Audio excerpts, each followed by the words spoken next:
Wishing you all a good day. Our today's saint is Saint Agnes of Rome. Saint Agnes of Rome was born in 291 AD and raised in a Christian family. Agnes was very beautiful and belonged to a wealthy family. Her hand in marriage was highly sought after, and she had many high-ranking men chasing after her. However, Agnes made a promise to God never to stain her purity. Her love for the Lord was great, and she hated sin even more than death. Whenever a man wished to marry Agnes, she would always say, "Jesus Christ is my only spouse." According to legend, the young men she turned away became so angry and insulted by her devotion to God and purity that they began to submit her name to authorities as a Christian follower. In one incident, Procop, the governor's son, became very angry when she refused him. He tried to win her for his wife with rich gifts and promises, but the beautiful young girl kept saying, "I am already promised to the Lord of the universe. He is more splendid than the sun and the stars, and he has said he will never leave me." In great anger, Procop accused her of being a Christian and brought her to his father, the governor. The governor promised Agnes wonderful gifts if she would only deny God. But Agnes refused. He tried to change her mind by putting her in chains, but her only face shone with joy. Next, he sent her to a place of sin, but an angel protected her. At last, she was condemned to death. Even the pagans cried to see such a young and beautiful girl going to death. Yet, Agnes was as happy as a bride on her wedding day. She did not pay attention to those who begged her to save herself. "I would offend my spouse," she said. "If I were to try to please you, he chose me first, and he shall have me." Then she prayed and bowed her head for the death stroke of the sword. Other accounts of Agnes' life hold the perfect Sempronius responsible for her martyrdom. It is said he condemned the young girl to be dragged through the streets naked. Some versions of the legend state that Agnes's hair grew instantly to cover her entire body, and all the men who attempted to rape the beautiful virgin were immediately struck blind. The stories go on to explain that another man presided over Agnes' trial after Sempronius excused himself.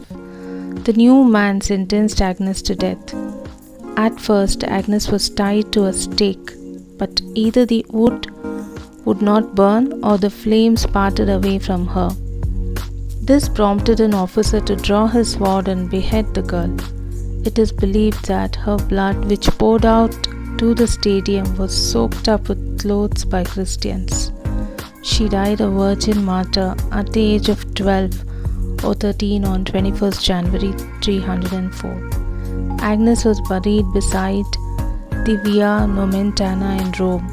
Her bones are currently conserved beneath the high altar in the church of Sant Angis Fiori li Mura in Rome, which was built over the catacomb that held her tomb.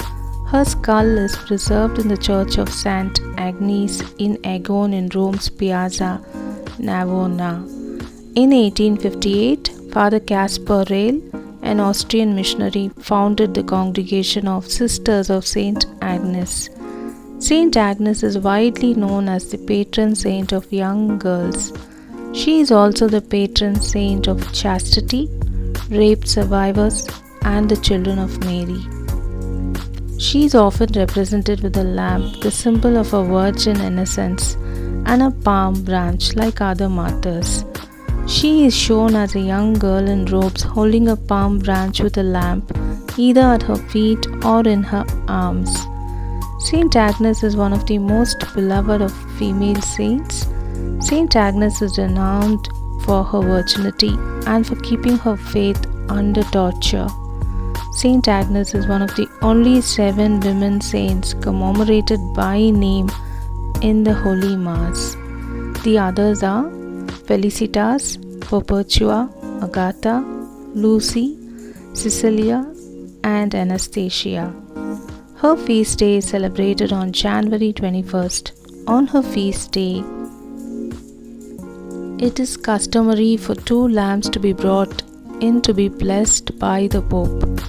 On Holy Thursday, the lamb's wool is removed and woven into the pallium the Pope gives to a newly consecrated Archbishop as a sign of his power and union with the Pope. I conclude with an understanding.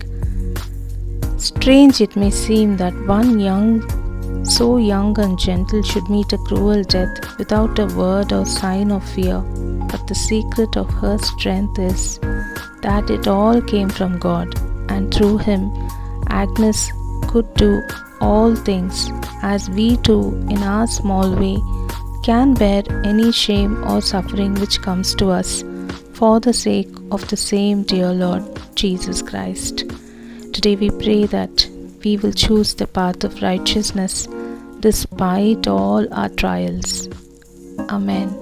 Wishing you all a blessed day. This is an initiative from the Catholic Women's Collective, and this video has been prepared by Resurrection Church, Indiranagar. Thank you for watching.